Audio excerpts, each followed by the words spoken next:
तो कुल मिलाकर इस बात का ध्यान रखना है नदी तंत्र पढ़ते हुए, दो और तीन, बल्कि तीन जो है महत्वपूर्ण कारक और पक्ष ध्यान में रखने हैं हम सभी लोगों को। पहला ये है कि एक तो टिपिकल जो जीके टाइप का क्वेश्चन आंसर होता है, जीके टाइप का जनरल नॉलेज टाइप का होता है, थोड़ा सा उसका ख्याल रखेंगे तो अच्छा रहेगा। हम मैप वर्क से भी करेंगे, तो एक जो मैप वर्क वाला एस्पेक्ट है वो ध्यान रखना है, नंबर एक। नंबर दो, ये ध्यान रखना है कि कोई किसी पर्टिकुलर रिवर सिस्टम में जो नदी का जो ड्रेनेज सिस्टम है, या जो उसकी नदी नदी घाटी है, नदी बेसिन है, जो उसकी रिवर बेसिन है, उसमें उस नदी के कारण मानव जीवन पर क्या प्रभाव पड़ा है, जनसंख्या का वितरण कैसे है उस नदी घाटी में, उस नदी घाटी में मुख्य प्रकार के जंगल कौन से पाए जाते हैं, नदी के तंत्र पर जो है कौन कौन से डैम अगर बने हैं तो वो किस प्रकार के डैम हैं, मल्टीपर्पज बहुउद्देशीय परियोजनाएं हैं, या फिर जो है वो से कहते हैं जल विद्युत वाली परियोजनाएं हैं। इस दृष्टिकोण से भी देखते रहना है एक तो। और एक महत्वपूर्ण चीज ये जरूर आपको ध्यान रखनी है, जो कि भौगोलिक परिप्रेक्ष्य से है, ह्यूमन ज्योग्राफी के परिप्रेक्ष्य से है, कि नदियों का जिस प्रकार से विकास हुआ है, जिस प्रकार से नदी तंत्र का विकास हुआ है, चाहे वो हिमालयन नदी तंत्र हो, हिमालय वाला हो, चाहे हमारे पेनिनसुलर रिवर सिस्टम हो, ठीक है, प्रायद्वीपीय नदी तंत्र हो, उसमें सबसे बड़ा ध्यान यह रखना है आपको कि किस नदी का, नदी तंत्र का अपने आप में क्या सबसे महत्वपूर्ण चारित्रिक लक्षण है, और उसके कारण भौगोलिक पक्ष का जो बात करते हैं, भौगोलिक पक्ष उसका जो है कैसे जो है वो मानव के लिए जो है आर्थिक रूप से और जो है सामाजिक रूप से कैसे वो जो है प्रभाव डालता है, ये चीज हमको बहुत विशेष रूप से ध्यान रखनी है। ठीक है, this is other than hydro electric power और वो सब की बात मैं नहीं कर रहा हूँ। और भी जो है जैसे नदियों के किनारे, नदियों के आसपास, नदी टापू पर, डेल्टा के आसपास किस प्रकार के का ह्यूमन सेटलमेंट हुआ है, किस प्रकार के लोग रहते हैं, उनकी अर्थव्यवस्था में नदी का क्या जो है वो कंट्रीब्यूशन है, तो ये उस स्तर पर जिसे कहते हैं लोकल लेवल पे जो है वो भी हम अगर ध्यान रखेंगे तो काम हो जाएगा। मैंने देखा है कि प्रीलिम्स में जिस प्रकार के प्रश्न आ रहे हैं, विशेष रूप से अब हम प्रीलिम्स के लिए सारा चीज देख रहे हैं, तो उसमें जिस प्रकार के प्रश्न आ रहे हैं उसको देखा जाए तो ज्यादातर मैथ से सिस्टम आ रहे हैं, और मेंस में जिस प्रकार के क्वेश्चन आते हैं उसमें ये प्रायोगिक पक्ष आता है।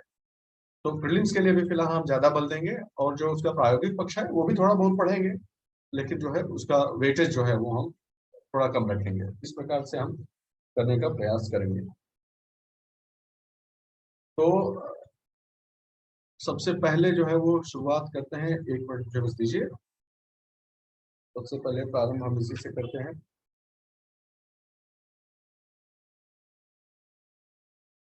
नदी तंत्र के जो है एक बात और हमको ध्यान रखनी है, नदी जब अपने क्षेत्र में चलती है, परिक्षेत्र में चलती है, नदी का जो प्रवाह होता है तो किस प्रकार के की संरचनाओं का वो निर्माण करते हुए चलती है। जब पहाड़ी क्षेत्र में चलती है तब किस प्रकार की संरचनाओं का निर्माण करती है, जब मैदानी क्षेत्र में आ जाती है तब किस प्रकार के नदी तंत्र का निर्माण होता है। इस प्रकार से हम चलेंगे तो हम न केवल नदी के द्वारा बनाई गई संरचनाएं, बल्कि कैसे मानव जीवन ने उसका दोहन किया है ये जो है वो भी देख लेंगे। और कुछ ट्रिकी क्वेश्चंस आते हैं बहुत ही, जैसे उदाहरण के तौर पर मैं अभी आपको बताता हूँ, और आप खुद ही उसका उत्तर दे देंगे। जैसे उदाहरण के तौर पर कोसी नदी जो है, कोसी नदी आपने सुना, नाम तो सुना ही होगा। तो कोसी नदी जो है वो बिहार का शोक कहा जाता है उसे, है नहीं। इसी प्रकार दामोदर नदी को जो है वो कहाँ का शोक कहा जाता था, बंगाल का। बंगाल का शोक। बंगाल का शोक कहा जाता था। तो ये था बहुत महत्वपूर्ण था है, ठीक है। कैसे दामोदर घाटी परियोजना जब उस पर आई तो कैसे कैसे धीरे धीरे जो है उसको उसको जो है वो सकारात्मक दृष्टि कोण में ले गया गया, और कैसे जो है आज की तारीख में दामोदर नदी जो है वो उतना विकराल रूप उसका नहीं रह गया, और कैसे उसको एक संसाधन के रूप में जो है वो इस्तेमाल कर लिया गया है। तो इस प्रकार से भी हम देखेंगे कोसी को क्यों कहा जाता है। आखिर कोसी को कहा जाता है बिहार का शोक क्योंकि ऑब्वियसली आप जानते हैं कि वो अपना कोर्स शिफ्टिंग के लिए जो है अपना रास्ता जो है कोस कोस भर, इस साल इधर तो उस साल उधर, अगले अगली बरसात में कहीं और, इस प्रकार के तांडव के कारण उसे कहा जाता है। वो तो ठीक है, लेकिन अब आप ये भी बताइएगा हमको, ये इस यहाँ तक रुकना नहीं है। कोसी को बिहार का शोक कहते हैं इस परिणाम के कारण, तो परिणाम तो ठीक है, लेकिन उसका कारण क्या है, कोसी में ही ऐसा क्यों हो रहा है, ऐसा क्या कारण है, ये भी हम देखने का प्रयास करेंगे। तो हम इस मैं पहले थोड़ा बता रहा हूँ ताकि आपके दिमाग में पर्सपेक्टिव रहे हमेशा कि किस प्रकार से हमको देखना है आगे, हमेशा उस चीज का दिमाग में बत्ती जलते रहना चाहिए। ये देखिए उदाहरण के तौर पर आप सभी लोगों को स्क्रीन दिख रही होगी, मैं ऐसे आशा करता हूँ स्क्रीन आपको दिख रही होगी। हाँ, मैं छोटा सा होमवर्क यस आपको सर। दे रहा हूँ, ये होमवर्क आप जरूर कर लीजिएगा। थोड़ा सा मैं बता देता हूँ, थोड़ा आप ध्यान से पढ़ लीजिएगा। ये किसी न किसी बेसिक, किसी बहुत ही बेसिक लेवल की किताब में जो है वो आपको दिख जाएगा। और वो ये है कि नदी तंत्र जो है, नदी तंत्र में जो है वो किस प्रकार से जब नदी बढ़ती है, अपने कोर्स में आगे बढ़ती है, तो किस प्रकार से वो कौन कौन सी संरचनाएं बनाते हुए चलती है। जैसे ग्लेशियर्स वगैरह से मान लीजिए पहाड़ के साइड से शुरुआत हुआ, तो सबसे पहले तो यही थोड़ा बहुत जान लीजिएगा। ये मैं चाहता हूं कि आपको जरूर मालूम रहे, थोड़ा सा, ज्यादा नहीं रटना है, लेकिन मुख्य मुख्य जो नदियां हैं भारत की, स्पेशली वो जो करंट अफेयर्स में कहीं ना कहीं समाचार का विषय वस्तु रही हैं, उनका कम से कम आपको उद्गम, जो उद्गम स्थल है वो पूरा अच्छे से मालूम होना चाहिए। अगर वो किसी विशेष ऐसे क्षेत्र में से बहता है जिसका सामरिक महत्व है भारत के लिए, या अगर वो इंटरनेशनल बाउंड्रीज पर जो है स्थित है उससे बहती है, तब उसके बारे में थोड़ा बहुत ज्यादा जानकारी आपको होनी चाहिए, ऐसा मैं मानता हूँ। ठीक है, वो बहुत आवश्यक है, तो वो एक बार देख लेंगे। फिर जो है एक चीज और जान लेनी चाहिए कि नदी जब भारत में, कोई नदी भारत में यदि विदेश से आ रही है, किसी दूसरे देश क्षेत्र से आ रही है, तो भारत में किस स्थान पर, कौन सा वो महत्वपूर्ण स्थान है जिसमें वो भारत में एंटर करती है, एक ये थोड़ा जान लेना चाहिए। उसके बाद फिर नदी जो है वो कौन कौन से स्वरूप बनाती है। ठीक है, जब ढलान ढलान के हिसाब से जलप्रपात क्या होता है, वाटरफॉल कब बन जाता है, और कब तक वो रैपिड रहता है, कब उसे रैपिड कहते हैं, और उसकी वजह से जो है, एक मिनट रुकेगा, हाँ रैपिड किसे कहते हैं, और उसकी वजह से वहां पर कौन कौन सी एक्टिविटीज हो पाती हैं। आपको मालूम होगा कि बहुत सारे ऐसे क्षेत्र हैं जहां पर जो है रिवर राफ्टिंग वगैरह जैसी चीजें होती है ना, रिवर राफ्टिंग जैसी जो है मनोरंजन और खेल के जो है स्पोर्ट्स एंड रिक्रिएशनल एक्टिविटीज होती है, तो वो कहाँ कहाँ होते हैं, कैसे जो है किस किस विस्तार में संभव है, कौन सी नदियां उसके लिए उपयुक्त हैं, ये थोड़ा बहुत आपको मालूम होना चाहिए। और इसीलिए वो तो जैसे ऋषिकेश में बहुत सारा इस तरह का खेल जो है वाटर स्पोर्ट्स है, तो ये थोड़ा इस दृष्टिकोण से भी देख लीजिएगा। फिर ठीक है, रैपिड्स हो गए, वाटरफॉल्स हो गए, ये बहुत पूछा जाता है, ये जान लीजिए एक बार। ऑक्सबो लेक जिसे कहते हैं, ठीक है, ऑक्सबो लेक जो है वो ऐसा बनता है, नदी पहले जो है वो कहाँ, जिस रास्ते से जा रही थी, एक मिनट जरा रुकिएगा, एक मिनट, तकनीकी दिक्कत है, मैं एक ही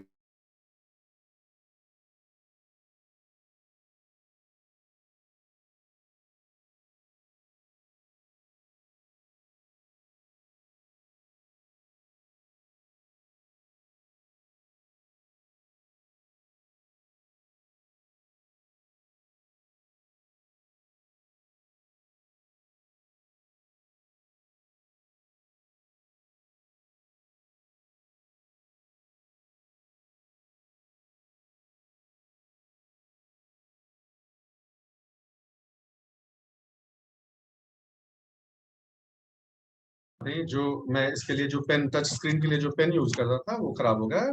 मैं हाथ से ही आपको बताने का प्रयास करता हूँ। तो जैसे नदी है, नदी जब अपना मार्ग जो है छोड़ती है, मार्ग से अपने विचलित होती है, तो ये इस प्रकार से ऐसे ऐसे चलती है। फिर मार्ग में इसका विस्तार जो है वो प्रक्षेपण होता है, मार्ग जो है इसका जो है दूसरी तरफ जो है मुड़ जाता है। ठीक है, जब मार्ग से फिर से विचलित होती है, तो करते करते करते ये दोनों ऐसे, फिर अगले साल ऐसे, फिर अगले साल और ऐसे, एक समझ ये आता है कि नदी फिर से यहाँ यहाँ से ही ऐसे मुड़ जाती है। आप समझ पा रहे हैं जो मैं कह रहा हूँ कि जो है, यस सर। हाँ, अपने अपने रास्ते में ही विभिन्न प्रकार की संरचनाएं बनाती है। तो मुड़ते मुड़ते मुड़ते फिर एक समय ऐसा आ गया, यहाँ ये बीच में से ऐसे कट गया, तो ये जो छूटा रह गया ये ऑक्सबो लेक हो गया, एक इस प्रकार की जो है झील बन गई। तो थोड़ा सा गूगल में डाल के आप देख लिया कि भारत में जो है ऑक्सबो लेक के मुख्य मुख्य उदाहरण कौन कौन से हैं, कहाँ कहाँ पर है, इस प्रकार से थोड़ा देख लिया। ठीक है, फिर जो है देखिए कि डेल्टा क्षेत्र जो है, डेल्टा क्षेत्र जो है वो किसका किस प्रकार का है, किस स्वरूप का है, ये भी जान लेना चाहिए। अलग अलग नदियों के अलग अलग प्रकार के डेल्टा हैं, उनके आकार जिस प्रकार की आकृति बनाते हैं, चिड़िया के पंजे जैसा, तो बर्ड फूट डेल्टा उसको बोलते हैं, वो आप एक बार देख लीजिएगा। और यही नहीं, भारत की कुछ नदियों के डेल्टा ऐसे हैं जो यूनाइटेड स्टेट्स की नदियों के डेल्टा से बहुत मेल खाते हैं, और इसीलिए उनका नाम ही रख दिया गया है। मिसिसिपी, मिसूरी जो नदियां हैं यूनाइटेड स्टेट्स ऑफ अमेरिका की, उनके डेल्टा जिस प्रकार के बनते हैं, उस डेल्टा के शेप को उनका नाम ही दिया गया है। तो आपको देख लेना है कि भारत में उस प्रकार का डेल्टा कौन कौन सी नदी बनाती है। गोदावरी बनाती है, कृष्णा, कावेरी में से कौन बनाता है, ये आप देख लीजिएगा, ठीक है। फिर महत्वपूर्ण प्रश्न एक जरूर आएगा, मैं अभी उस पर चर्चा करेंगे। चलिए, ये बहुत फेवरेट क्वेश्चन है कि जो वेस्ट कोस्ट, वेस्ट की तरफ, पश्चिम की तरफ बहने वाली नदियां हैं, वो डेल्टा क्यों नहीं बनाती हैं, जो पूर्व की तरफ बहने वाली नदियां हैं वो डेल्टा क्यों बनाती है, उसको अभी हम देखेंगे, ठीक है। फिर जो है ये देख लीजिए, ये दरअसल बात की जा रही है, मैं सिर्फ आपको ओवरव्यू दे रहा हूँ जल्दी जल्दी। ये बात की जा रही है नदी के उद्गम स्थल की, कंफ्यूज मत होइएगा, नदी के उद्गम स्थल की बात हो रही है। ये इसको हमेशा ध्यान रखिएगा कि जो उद्गम स्थल है नदी का, वहां वहां से जब नदी चलती है तो जैसे जैसे उससे उसकी जो ट्राइब्यूटरीज जो है वो मिलती जाती हैं, तो उससे किस प्रकार का शेप बनता है, इसके आधार पर भी उनका विभाजन किया गया है, किस प्रकार का वो शेप बनाती है। जैसे देखिए, डेंड्राइटिक, डेंड्राइटिक का क्या अर्थ हुआ कि जो है ऐसे लगे जैसे पेड़ है कोई, ऐसे पेड़ पौधे जैसा। तो इस तरह से मतलब ये ट्राइब्यूटरी आती गई आती गई आती गई और एक मुख्य नदी बन गई, ठीक है। कहीं कहीं फिर जहां पर जमीन में पड़ी हुए दरारों का शेप ही ऐसा होता है, ऐसे इस प्रकार से जमीन में पड़ी हुई दरार जो है, जिसे कहते हैं फ्रैक्चर्स, तो उस फ्रैक्चर्स में ही पता चला नदी बह रही। तो जिस शेप का फ्रैक्चर होगा उसी शेप में नदी, उसी शेप में बहेगी, सारी आके मिलेंगी। तो वो रेक्टेंगुलर जो है आयताकार जैसा हो गया, ठीक है। फिर रेडियल हो गया, मान लीजिए किसी ऊंची जगह से बहती है नदी, तो इधर से भी, इधर से भी, इधर से भी, इधर से भी, इधर से भी, चारों तरफ से ऐसे जाएगा।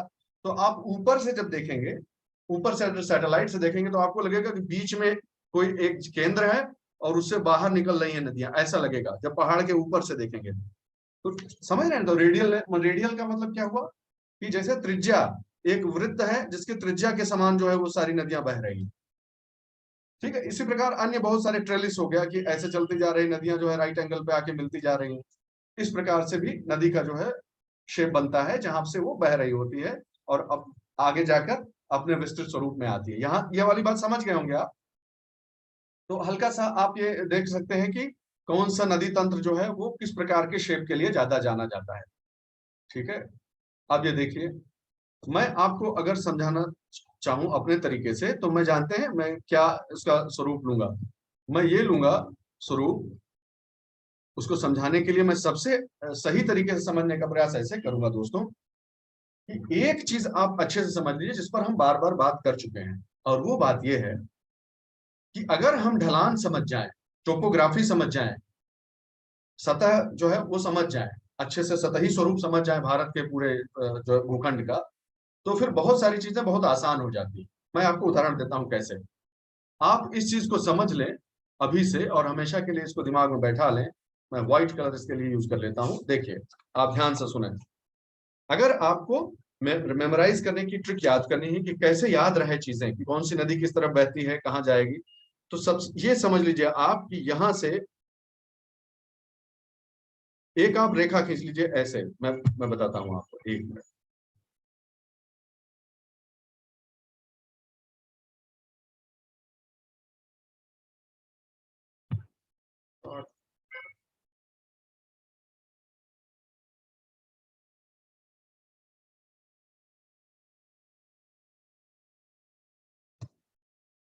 हाँ, तो एक रेखा ऐसे खींच लीजिए, यहां से एक, ये हमारी ढाल, आप ठीक है, यहां तक, फिर यहां तक, फिर यहां तक, यहां तक, इस प्रकार से, और फिर नीचे। बस इतना आप मेरे लिए याद रखिए, बस इतना, इसको नीचे ऐसे खींच दीजिए। अब आप यहां से मेरी बात सुने ध्यान से, ठीक है। जब ये डिवीजन आपने कर लिया, तो अब आप सिंपल सा समझ लीजिए कि इधर की जितनी नदियां हैं वो इस तरफ बहेंगी, इधर की जितनी नदियां हैं वो इस तरफ बहेंगी, इस पूरे खड्ड में आने वाली नदी इस तरफ बहेगी, ये वेस्टर्न घाट में बहने वाली सारी नदी इस तरफ बहेगी, जो पहाड़ के उस साइड में है, ठीक है, पश्चिमी साइड में है। बाकी जितना भी बचा, ये वाली भी नदी इस साइड में बहेगी, सारी की सारी इधर बहेंगी। बाकी जितना भी क्षेत्र बचा दोस्तों, वो सब इस तरफ आएंगे, सारे के सारे इस तरफ आएंगे सब, ठीक है। ये भी यहाँ आके गिरेंगे, ये भी बहती इसी तरफ है, यहाँ के फोल्ड के कारण आके यहाँ पर गिरती है। तो कुल मिलाकर ये एक डिवीजन आप दिमाग में रखें कि कौन सी नदी जो है वो कहाँ किस तरफ बहेगी, कौन से मुख्य नदी तंत्र है। अब इसी में मैं अगर कोशिश करूं कि आपको मुख्य नदी तंत्र यही बता डालूं तो बहुत आसान हो जाएगा। ध्यान से मेरी बात को सुने। जो पहला मुख्य नदी तंत्र है वो यहां से शुरू होता है, समझिए, वो ये वाला हिस्सा है, ठीक है, इसको समझ लीजिए। सिंधु इंडस रिवर का जो है वो ये सिस्टम हो गया। दूसरा जो मुख्य है, यहां से ये है वाटरशेड है, ये वाटर डिवाइड हो गया। दूसरा तंत्र जो है वो इसके ठीक नीचे है, देखते जाते हैं, उसके ठीक नीचे ये तंत्र है जो गंगा का तंत्र हो गया, ठीक है, इस प्रकार से। तीसरा जो महत्वपूर्ण तंत्र है वो ब्रह्मपुत्र का है, ठीक है। उसके बाद जो है महत्वपूर्ण वो है नर्मदा बेसिन, इस तरफ वाला जो इधर जाएगा। उसके बाद जो बचता है वो मुख्य रूप से आप गोदावरी, कृष्णा और कावेरी को एक साथ ले लें। गोदावरी, कृष्णा, कावेरी को एक साथ ले लें, पेनिनसुलर रिवर सिस्टम, इसको पूरे को पेनिनसुलर रिवर सिस्टम कह दीजिए आप।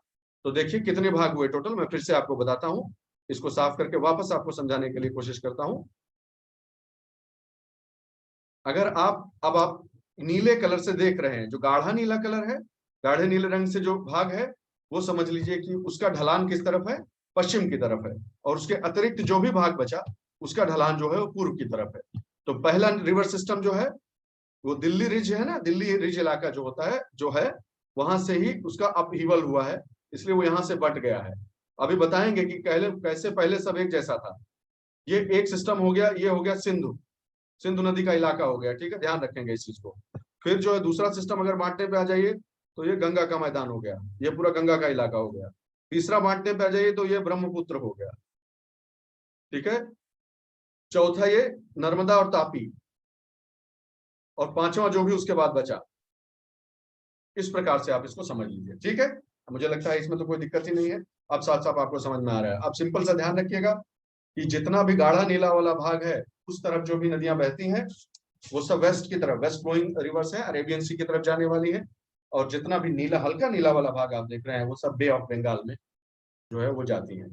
सवाल, प्रश्न ये उठता है कि ऐसा क्यों हो रहा है भाई, ये इस प्रकार का जो है वो रिलीफ जो है वो क्यों बना, ठीक है। तो इस प्रकार का जो रिलीफ, ये कुछ एक चित्र मैंने दे दिया है।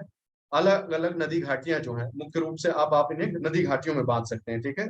सिंधु घाटी का इलाका नीले में दिख रहा होगा आपको, उसके ठीक नीचे जो पीला है वो गंगा का इलाका हो गया।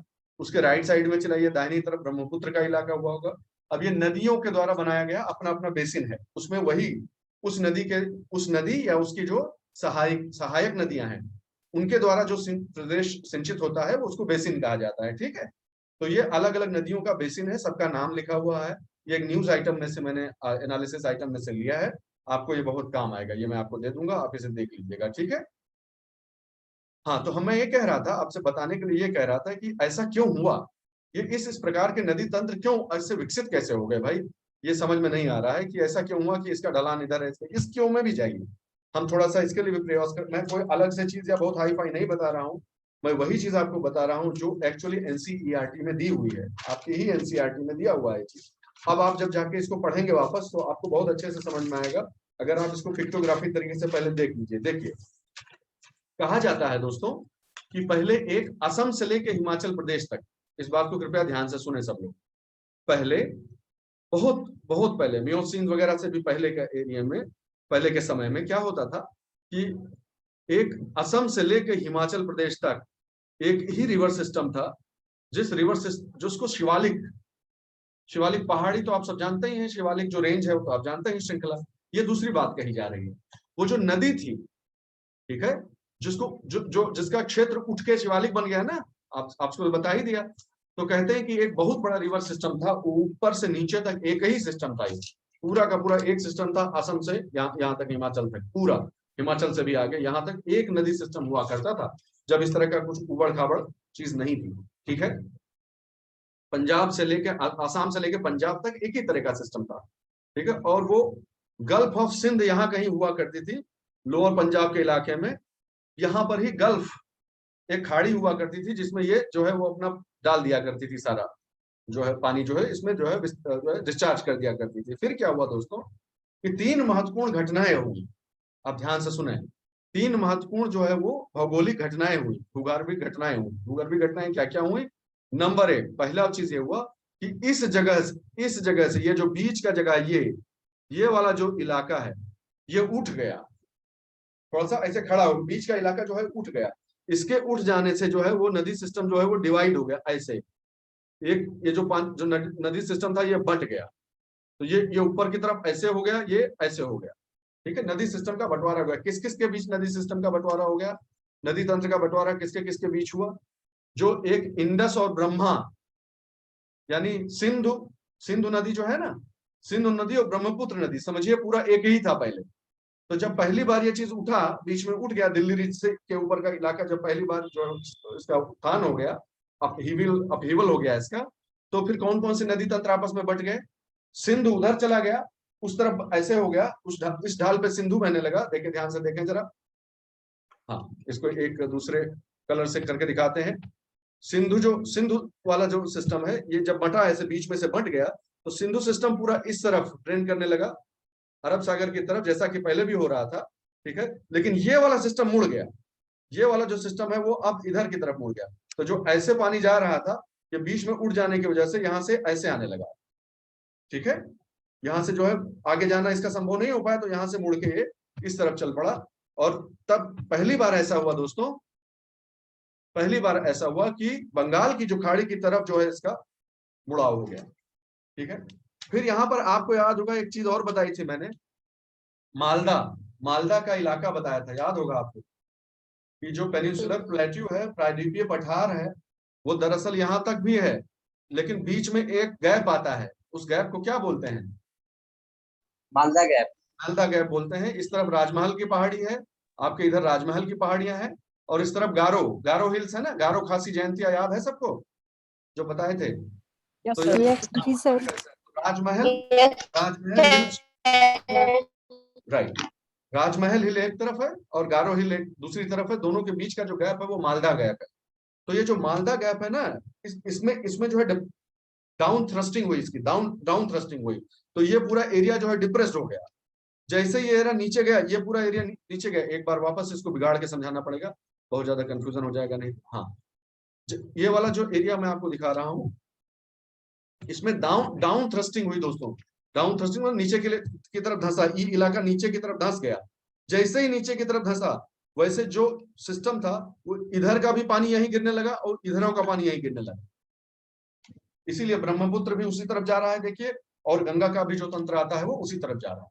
ये दो बहुत ही महत्वपूर्ण भौगोलिक जो है घटनाएं हैं, जिनकी वजह से आज जो हम देखते हैं, आज की तारीख में जो हम देख रहे हैं, उस नदी का ढलाव किस तरफ कौन सा है, उसका जो मुख्य कारण है वो ये दो घटनाएं। और ये संजोग की बात देखिए कि ये छोटी सी चीज जो है एनसीईआरटी में भी दी हुई। तो इस प्रकार 3 नदी तंत्रों का विकास हो गया, ठीक है, सब लोग समझ गए। 3 नदी तंत्र इस प्रकार बने, जो कि पहले एक हुआ करते थे, उसमें 3 नदी तंत्र बन गए। पहला सिंधु घाटी का तंत्र हो गया, और दूसरा जो है गंगा नदी का तंत्र हो गया, और ब्रह्मपुत्र का तंत्र हो गया। यहाँ वाला जो नीचे वाला मामला है वो तो आपको ध्यान ही होगा सबको। अब आप जानते होंगे इस बात को, मैं समझता हूँ कि अब आपको याद कराने की भी आवश्यकता नहीं, कि जो नीचे प्रायद्वीपीय भारत का जो नदी तंत्र है वो तो हिमालय से भी पुराना है, नहीं? सही बात है कि नहीं? हिमालयन जो नदी तंत्र है उस, हाँ, ये पूरा इलाका ही सबसे पुराना इलाका यही तो है। आपको याद होगा आर्कियन सिस्टम में और सब वहीं से बन के आ रहा है। तो जब इंडियन प्लेट मूव कर रही थी तभी से ये सब स्ट्रक्चर तो बना हुआ है, हिमालय तो आके लड़के बना है। तो इस प्रकार से आप समझ सकते हैं कि प्रायद्वीपीय भारत की जो नदियां का जो नदी तंत्र है, वो हिमालय नदी तंत्र जो है, ये तीनों के तीनों इनसे सबसे बहुत पुराना है, ठीक है।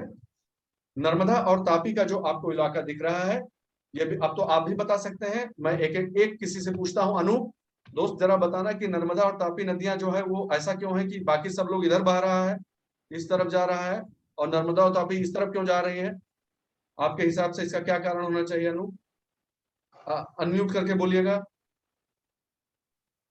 हाँ सर, नर्मदा और तापी जो है वो अरेबियन सी की तरफ गिरती है, उद्गम स्थल ऐसा इधर क्यों से है? होता है सर, ईस्ट साइड। ऐसा क्यों है? सर क्योंकि इसका उद्गम स्थल ईस्ट साइड से होता है। ओके, ठीक है, ठीक है। आप बताइए अविनाश, कोशिश करिए आप भी। सर क्योंकि एक कारण ये है कि यहाँ पे जो जैसा यहाँ की भौगोलिक संरचना है सर, वो क्योंकि पठारी वो ऐसी क्षेत्र होने भौगोलिक की वजह संरचना से। क्यों है? ये हमसे कौन? मुकुल को एक बार देते हैं मौका जरा। मुकुल, तोरन सवाल पे है ही, तो ही पूछे रहे हो कल की परसों जब भी क्लास हुआ रहा। मुकुल, जी सर, जो भ्रंश बताया था आपने, जो भ्रंश पढ़ा भ्रंश यहाँ पे। घाटी से, बस बस बिल्कुल सही। सब लोग ध्यान रख जी। लीजिए। यहाँ पर आप जानते हैं कि ये जो सब कुछ हो रहा है विंध्य और सतपुड़ा के बीच हो रहा है। विंध्य और सतपुड़ा, याद आया सबको कि यहाँ पर भ्रंश घाटी, एक भ्रंश है, यहाँ पर एक रिफ्ट फॉल्ट सर। जैसा है। तो ये इस फॉल्ट में से उस फॉल्ट का यस आप सर। बोल सब लोग सही रहे हैं, लेकिन मूल कारण पकड़ लीजिए कि भ्रंश घाटी में बहने के कारण जो है ये इस तरफ जाती है, और बाकी सब जो टिल्ट हो गया है वो इस तरफ है, दक्षिण पश्चिम की तरफ, दक्षिण पूर्व की तरफ, क्षमा कीजिएगा। इसलिए बाकी सब नदियां इस तरफ बहती हैं। बहुत अच्छी बात है। तो अब लगभग हम कह सकते हैं कि हम थोड़ा बहुत जान गए कि कौन सा किस तरफ जा रहा है और क्यों जा रहा है। तो इसका थोड़ा आइडिया हमको हो गया। अब हम क्या देख सकते हैं, और मैं आपको सलाह दूंगा आप सभी को कि पूरे भारत को, जी पूछें सर प्लीज। सर केरल की जो नदियां हैं जैसे भरतपुजा और बैगई नदियां, वो क्यों पश्चिम की तरफ बहती हैं सर? वहाँ कौन सी रिफ्ट वैली है? नहीं नहीं, सोचिए ना, ये केरल की ही नदियां नहीं। बहुत अच्छा सवाल है। I am so thankful to you for asking. देखिए देखिए, ध्यान से सुनिएगा सब लोग भाई, और सवाल भले ही एक ने किया है लेकिन सबके लिए महत्वपूर्ण है। ध्यान से सुने कृपया। केरल ही नहीं, अगर मान लीजिए वेस्टर्न घाट, एक मिनट, हाँ, अगर वेस्टर्न घाट का लाइन ये देखते जाइए चित्र में, ये मान लीजिए पहाड़ी है, ठीक है, ये पहाड़ी है, और ये तो जानते हैं आप लोग कि यहर वाला जो पूरा पोर्शन है ये टूट के नीचे गिर गया रहा है कि नहीं है? तो जो ऊंचा पोर्शन है उस पर हमने लाइन बना दी। मान लीजिए यही सबसे ऊंचा, पूरी सीरीज जो है वो सबसे ऊंची वाली है। तो इससे जो इधर की तरफ नदी बनेगी उसके पास तो और कोई रास्ता ही नहीं, वो तो समुद्र में, अरब सागर में ही जाके गिरेगी। समझ गए आप लोग? बाकी की नदियां जो यहाँ यहाँ यहाँ यहाँ पैदा होंगी वो इस तरफ आएंगी, लेकिन जो इस पैदा ही इस तरफ हो रही हैं, उद्गम ही उनका इस तरफ है, उनके पास तो और कोई रास्ता नहीं, वो तो उसी ढाल पे जाएंगी। ठीक है? तो वहां का लोकल ढाल जो है वो उस तरफ ही है, सागर की ही तरफ है, इसलिए उधर जाती है। आगे सर बढ़े। एक सवाल और था। सर एक हाँ सवाल पूछिए और था। पूछिए। सर जैसे कि एनसीईआरटी में दिया है कि अंबाला में जल विभाजक रेखा है जो नदियों को डिवाइड करता है, सर क्या हाँ इसी की बात हो रही है? बिल्कुल, जो हम और सर आप ये बात कर रहे हैं, बहुत ही अच्छी बात बोल रहे हैं आप। जो हम बात कर रहे हैं, हम और वाटर डिवाइड बोलते हैं उसको। एक मिनट, हम जो आप और आप मिलकर जो बात कर रहे हैं कि ये जो हमने जो आपको बताया कि एक लाइन खींच लो, ये जो ये देख रहे हैं जो, एक मिनट, हाँ, ये जो रेखा जो गाढ़ा नीला और हल्का नीला के बीच की रेखा है ना, अच्छा होगा, बहुत अच्छा सवाल पूछा आपने बिटिया। सब लोग ध्यान रखिए इस चीज को, कितना बढ़िया प्रश्न है। जरा देख लीजिए कि क्या इस लाइन पे, ये जो लाइन जा रही, इस पे कोई मुख्य शहर है क्या? बड़ा अच्छा होगा। इसकी आपका होमवर्क एक हो गया, ठीक है? ध्यान रखेंगे इस चीज को। ऐसे ही तो प्रश्न आते हैं। अंबाला जैसे उसने बता दिया कि हाँ भाई अंबाला पे जो है वहां से जल विभाजक है, तो ऐसा कोई और महत्वपूर्ण शहर है क्या ऊपर से नीचे तक? कौन कौन से महत्वपूर्ण शहर है जो वाटर डिवाइड है उसके ठीक ऊपर लोकेटेड है?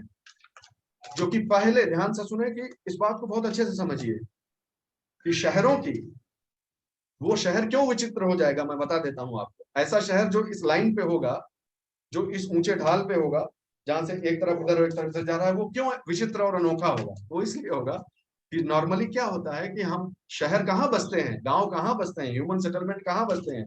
नदियों के किनारे, है ना? न कि ऐसी जगह पे जहां पर नदी के आने जाने का कोई रास्ता ही नहीं है। ठीक है? तो क्या नॉर्मली इस पर्सपेक्टिव से आप देखिए कि उस क्षेत्र में, अभी एक मैप कोई देखते हैं उसमें आपको पता लगेगा कि उस क्षेत्र में कौन कौन से शहर, क्या शहर आते हैं, शहर आते हैं तो किस प्रकार आते हैं, वहां जल संसाधन की क्या स्थिति है, वहां पर जो है वाटर टेबल की क्या स्थिति है, वहां से नियरेस्ट जो बड़ी रिवर है वो कौन सी है। इस प्रकार अगर आप देखेंगे तो आपको बहुत फायदा होगा। ठीक है, आगे बढ़े। Yes sir. Yes sir. Yes sir. प्रयास करते हैं आगे बढ़ने का जल्दी से। पहले मैं एक ओवरव्यू दे देता हूं आपको, फिर हम ब्रेक के बाद वापस इस चीज को लेंगे। तो कौन सी नदी में कितनी जनसंख्या का घनत्व है, क्या है, ये सब इसमें दिया हुआ है। ठीक है, आप देख लीजिएगा। सबसे महत्वपूर्ण है सिंधु घाटी का, जो है सबसे महत्वपूर्ण नहीं, जो करंट में हमेशा झगड़ा लड़ाई होता रहता है ना इंडिया पाकिस्तान के बीच, इसलिए पहले मैं आपको इंडस वाटर ट्रीटी के बारे में जल्दी से 3 मिनट में बता देता हूँ। फिर ब्रेक लेंगे, फिर एक एक नदी का उद्गम मैं आपको बता दूंगा, ट्रेस करवा दूंगा। ठीक है? तो सबसे पहले जान लीजिए दोस्तों कि जो है इंडिया और पाकिस्तान के बीच 1960 में साइन हुआ था, ये सितंबर 1960 में साइन हुआ था ये, ठीक है, समझौता जो है सिंधु घाटी समझौता, सिंधु नदी समझौता जो है भारत पाकिस्तान के बीच में 1960 में। ये सब आपके लिए ही बनाया है, तो फर्जी नोट करने में समय न बर्बाद कीजिएगा, ये आपके पास रहेगा सब। दूसरी चीज महत्वपूर्ण समझने की कि उसके 60 साल पूरे हुए हैं 2020 सितंबर में, 2020 सितंबर में उसके 60 ईयर्स पूरे हुए हैं पिछले ही साल, और उस पर बहुत सारे न्यूज़पेपर में आया भी था, तो सतर्क रहिएगा कहीं आ ना जाए। श्री नेहरू जी, अयूब खान और वर्ल्ड बैंक की तरफ से मिस्टर रिलीफ, ये लोग वहां पर मौजूद थे, इन 3 लोग साइन किए थे उस पर, ठीक है।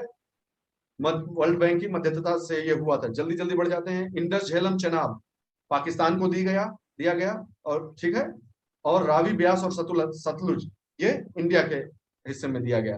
कुल मिलाकर 80% जो है वो पानी का जो वो है परसेंटेज उधर चला गया, 20% ही भारत के। इसलिए बहुत बहुत समय समय पर लोग आलोचना करते रहे हैं कि क्या फायदा है इसको, जो है इस घाटे में है हम लोग, ऐसा ऐसा करके बात होती रहती है। याद रखिएगा अगले पॉइंट को, सलाल डैम, बगलिहार डैम और किशनगंगा हाइड्रो इलेक्ट्रिसिटी प्रोजेक्ट, ये बहुत झगड़ा इस पे हुआ है, आपने सुना भी होगा गाहे बगाहे, मैं एकदम श्योर हूँ इस बात को लेकर। ये किशनगंगा वाले को तो बहुत उठाया था पाकिस्तान ने, इंटरनेशनल आर्बिट्रेशन में भी ले गए थे, मुझे ध्यान आ रहा है इंटरनेशनल, लेकिन हमारे हक में फिर फैसला आ गया था, ठीक है। वो एक एक्चुअली वो भारत सिर्फ ये कर रहा है कि हम हमारा पानी नहीं खत्म कर रहे हैं, पानी को ऐसा मोड़ के सिर्फ अपने बिजली उत्पादन के लिए यूज कर रहे हैं, तो तुम्हें क्या दिक्कत है, पानी आपको वापस मिल जाएगा सारा, पानी का सिर्फ हम थोड़ा उपयोग किए ले रहे हैं उसके ग्रेडियंट का, इतनी सी बात, ठीक है। फिर वर्ल्ड बैंक में भी उठाया, सब जगह अलग अलग उठाता रहा, लेकिन जो है कुछ फायदा नहीं हुआ। अंत में प्रधानमंत्री नरेंद्र मोदी साहब ने जो, यहाँ तक कि उनकी सेना ने इस वाले प्रोजेक्ट को रोकने के लिए, परेशान करने के लिए जो है बहुत सारा फायरिंग वायरिंग भी किया था, लेकिन अंत में आदरणीय प्रधानमंत्री महोदय ने फिर मई 2018 में जो है इसका उद्घाटन कर ही दिया, ठीक है। तो अपना जो है ये प्रोजेक्ट आ गया है, अपने अस्तित्व में आ गया है, और फिर उसके बाद बहुत सारी मीटिंग वूटिंग चलती रहती है, उसका कोई दिक्कत नहीं है, ठीक है। पाकलदुल और लोअर कलनाल, ये सब शब्द आ रहे हैं, देख लीजिएगा कहाँ स्थित है, महत्वपूर्ण है ये। इसमें एक और अंतरराष्ट्रीय संबंधों के महत्व का चीज है, इस बात को समझ लीजिए। इंडस वाटर ट्रीटी में यूनिलैटरल एग्जिट क्लॉज नहीं है, यानी उन दोनों, इंडिया और पाकिस्तान अपने आप चाह के उससे भाग नहीं सकते कि हम नहीं मानते, ये एक महत्वपूर्ण चीज है, इसको याद रखिएगा। तो भारत और पाकिस्तान के बीच के रिश्ते चाहे जितना खराब हो जाए, इससे भारत भाग नहीं सकता, पाकिस्तान भाग नहीं सकता, ठीक है, इस चीज को ध्यान रखिएगा। बाकी ब्रेक के बाद फिर वापस इसको लेते हैं, जल्दी से जो ब्रेक किया तुरंत ज्वाइन कर लेते हैं, इसको खत्म कर देते हैं। आपका क्लास है 8 बजे से, इसलिए फटाफट करके इसको खत्म कर देते हैं।